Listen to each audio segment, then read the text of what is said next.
Hello friends, जय हिंद।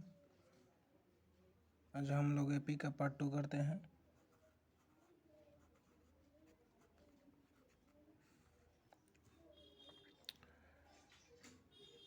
जो AP का सामान्य पद होता है वो हमेशा लीनियर एक्सप्रेशन होता है, यानी एक घातीय होता है। एपी का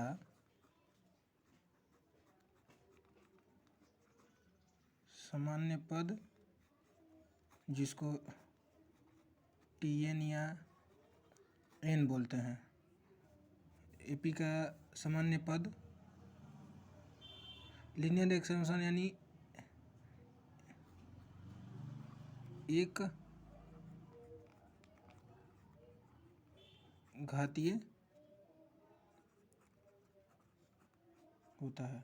ध्यान से सुन लीजिएगा, एपी का जो सामान्य पद होता है वो लीनियर एक्सप्रेशन होता है।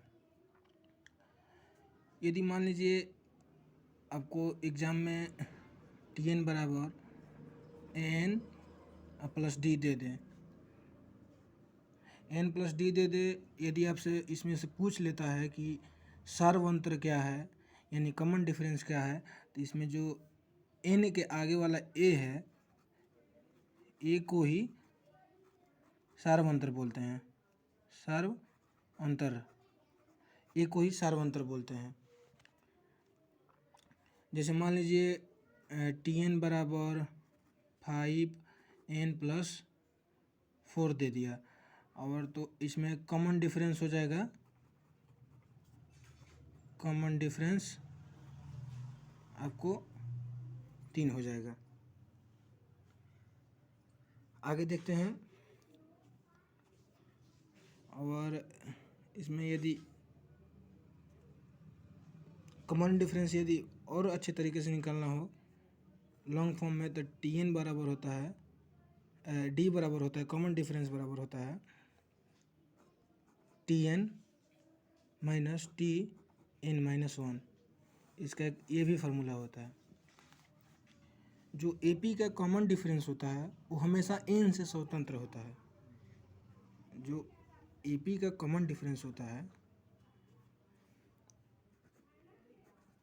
एपी का सार्वंतर हमेशा एन से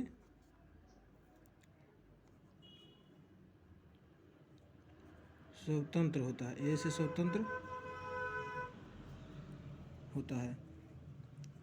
यानी एपी में यदि हम कॉमन डिफरेंस निकालते हैं तो उसमें एन कभी नहीं आता है। जैसे एक उदाहरण ले लेते हैं, यदि देखते हैं कि इनमें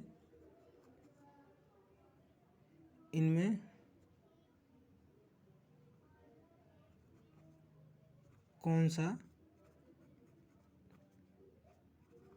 सार्वंतर है, इनमें कौन सा सार्वंतर है, तो आपको